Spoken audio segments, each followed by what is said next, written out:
Kinakabahan na sa ngayon ang kalaban o ang ilan sa mga nagpasa ng impeachment laban sa Vice President na si Sara Duterte, kaya ito ang isa sa mga reason kung bakit minamadali ang impeachment laban sa Vice President. Narito sa ngayon ang isa sa mga isiniwalat ni Atty. Panlilio ang kanyang pahayag. Panoorin pa natin ang Skulender TV.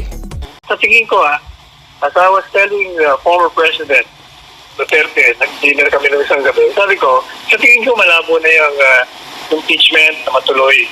Kasi, sabi sa Senado, July pa.